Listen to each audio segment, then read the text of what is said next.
یہ حال ایک کا نہیں ہوا، نمرود کو دیکھ لیں، حضرت ابراہیم علیہ السلام کو کہتا تھا میں رب ہوں، آپ نے فرمایا رب تو وہ ہے جو زندہ کرتا اور مارتا ہے۔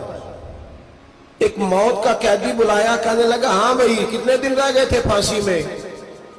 کہنے لگا جی پرسوں ہونی تھی، کہا جا تجھے آزاد کیا، لو میں بھی زندگی دیتا ہوں۔ ایک بے گناہ آدمی کو پکڑ کے قتل کر دیا، کہتا میں بھی مارتا ہوں۔ حضرت ابراہیم علیہ السلام کہنے لگے تو بیوقوفوں جیسی دلیلیں دے رہا ہے، چل اس طرح کر، میرا رب سورج مشرق سے نکالتا ہے، تو اگر رب ہے تو مغرب سے نکال کے دکھا۔ اب دلیل کا جواب کوئی نہیں تھا تو کہنے لگا پکڑو اور آگ میں ڈال دو۔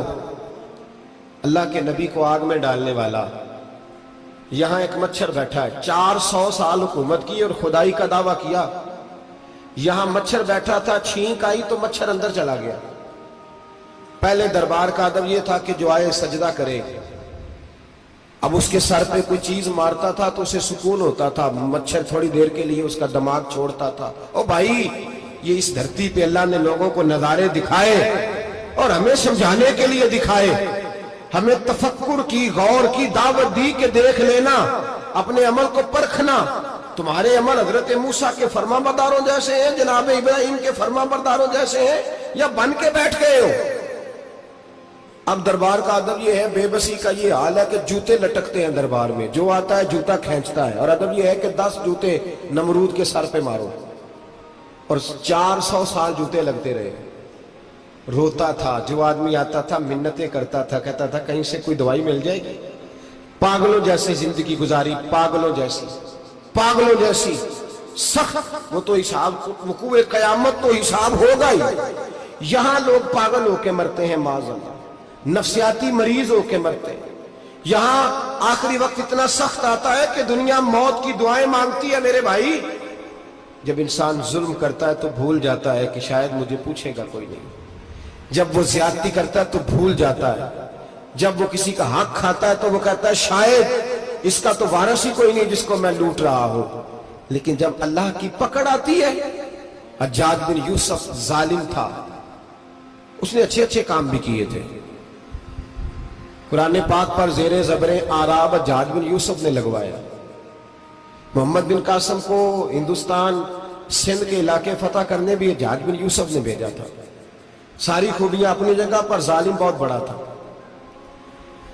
کسی آدمی نے اس کے سامنے کونے کی طرف منہ کر کے ساتھ والے سے بات کر لی تو کہنے لگا میرے خلاف کیا، اس کو لے جاؤ، 2 ٹکڑے کر کے واپس لے آؤ۔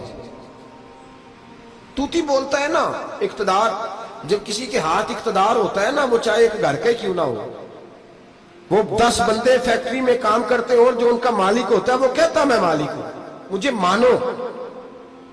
جب تو صاحب اقتدار ہوتا ہے نا، جب تو سسر بن کے بیٹھتا ہے اور کسی غریب گھر کی بہو آتی ہے 2-4 تو کہتا میرا اقتدار ہونا چاہیے، جب میں کھانسنے لگوں تو ہر آدمی کے ہاتھ میں ٹشو پیپر ہونا چاہیے، جب میں بولنے لگوں تو بندھے ہوئے ہاتھوں سے ہر آدمی جی جی کرتا ہوا کھڑا ہونا چاہیے۔ جس آدمی کا، اور یہ کام بہو بھی کرتی ہے کئی دفعہ، وہ بھی کہتی ہے کہ تمہیں پتہ نہیں میں کتنا لمبا چوڑا جہیز لے کے آئی ہوں، جب میں سونے کے لیے اپنے بیڈ روم میں جاؤں تو خبردار بوڑھے بابے کو اجازت نہیں کہ وہ کھانسے، اماں کو چاہیے کہ اگر اس کو بڑی سخت پیاس بھی لگی ہے تو میرے سوتے باورچی خانے میں برتن نہ کھٹکھٹائے۔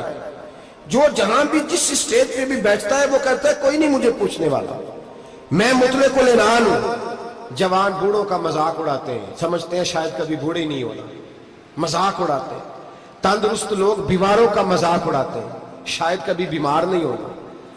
حجاج بن یوسف ظالم تھا، ظلم کرتا تھا، زیادتی کرتا تھا۔